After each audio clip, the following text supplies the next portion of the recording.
Pemirsa, kita bahagia dapat bertemu kembali di channel Selendang Sutera Bali. Anda mungkin sudah mengenal nama I Ketut Riana. Dia adalah penasihat adat Brawe, Kabupaten Badung. Namanya kini tiba-tiba melejit. Sayang, namanya terkenal bukan karena prestasinya, tapi karena ia menjadi tersangka pemerasan. Sebagaimana diberitakan di media sosial, ia kini menghuni lapas kelas 2A Kerobokan. Inilah videonya ketika ia terjaring dalam operasi tangkap tangan. Ceritakan sebelumnya, Kejati Bali melaksanakan operasi tangkap tangan terhadap Bendesa Adat Brawa KR lantaran diduga memeras pengusaha berinisial Aing yang hendak berinvestasi di Desa Adat Brawa, Kuta Utara, Badung. KR diduga meminta uang kepada Aing 10 miliar rupiah sebagai syarat agar proses transaksi disetujui oleh KR. Bagaimana sih kisahnya itu? Nah, sebagaimana diberitakan di media sosial, ada seorang pengusaha yang bernama, ya disingkat AM. Pengusaha itu melakukan transaksi jual beli tanah. Agar transaksi itu menjadi lancar tanpa hambatan, maka I Ketut Riana meminta uang 10 miliar. Nah, mungkin karena si pengusaha ini keberatan, lalu dia melapor kepada pihak yang berwajib. Berkat kelihayannya, penyidik Pitsus Kejati Bali dengan berpakaian ojol berhasil menjaring I Ketut Riana dalam operasi tangkap tangan di KPK Sabunga Renon Denpasar 2 Mei 2024. Nah, kasus ini pun memang menarik perhatian masyarakat, termasuk Bupati Badung Giri Prasta juga mengatakan bahwa beliau memang kenal dengan si penasihat adat, tetapi apa yang dilakukan oleh si penasihat adat itu adalah perbuatan personal, tanggung jawab personal, bukan tanggung jawab pemerintah. Saya punya rekan, seorang advokat, yaitu Bapak Made Somia Putra. Dia mencoba mengomentari kasus ini dari segi hukum. Sedangkan saya kali ini ingin membahas kasus itu dari segi moral, dari segi spiritual.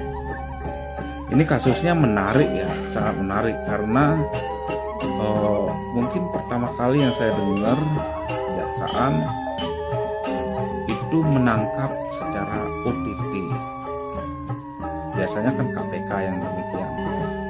Artinya ada informasi awal yang dilakukan oleh yang diterima oleh kejaksaan, dan itu dilakukan kemudian dengan pengintaian seolah-olah intel di kejaksaan hampir mirip dengan intel yang di kepolisian. Saya belum menemukan pasal yang tepat dengan bahasa pemerasan di tipikor itu pasal yang mana nanti akan dikenakan, itu menjadi sebuah misteri.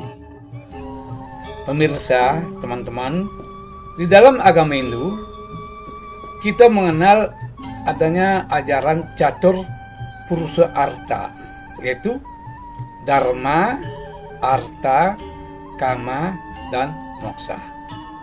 Ini adalah tujuan hidup. Untuk mencari arta atau harta benda atau harta kekayaan itu mestinya berdasarkan dharma. Kemudian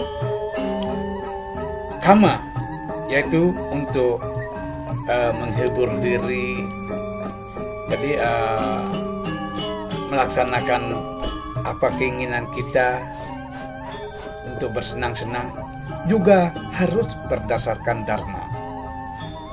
Kalau sudah kita mendapatkan harta dengan dharma, memenuhi keinginan dengan dharma, akhirnya kita mencapai moksa, yaitu ya kalau kita sederhanakan definisi moksa itu adalah kebahagiaan.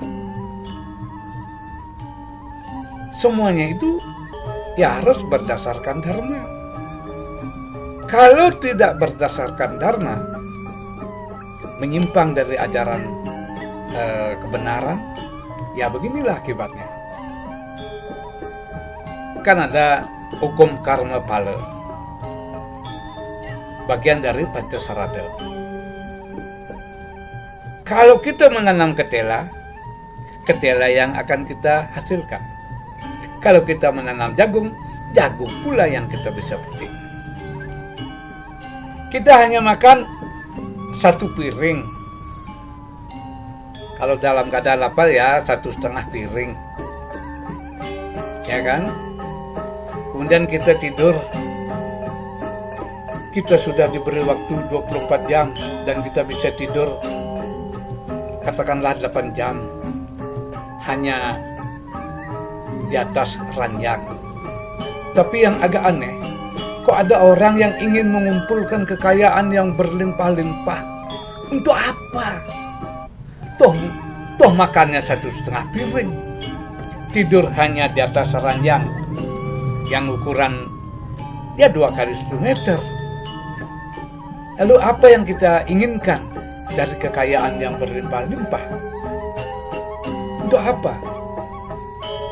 Kalau diperoleh dengan dharma, kemudian kita pergunakan sesuai dengan ajaran dharma juga, misalnya didana punyakan, ya, disumbangkan untuk fakir miskin, untuk pengembangan sumber daya manusia, ya bagus.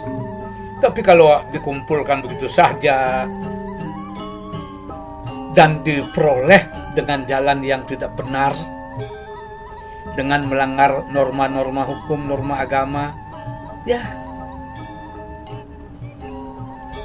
Lalu apa yang dicari? Di mana ajaran catur purusa arta itu? Di mana ajaran karma pala itu? Tapi pemirsa, di dalam ilmu hukum kita mengenal adanya asas praduga tidak bersalah. Artinya, sebelum ada putusan pengadilan yang bersifat tetap yang menyatakan terdakwa bersalah, maka seseorang itu belum boleh disebut bersalah. Jadi dengan demikian, si pendeta adat ini belum bisa dinyatakan orang yang bersalah. Demikian sekedar omong-omong kita hari ini. Sampai jumpa kembali pada kesempatan yang akan datang.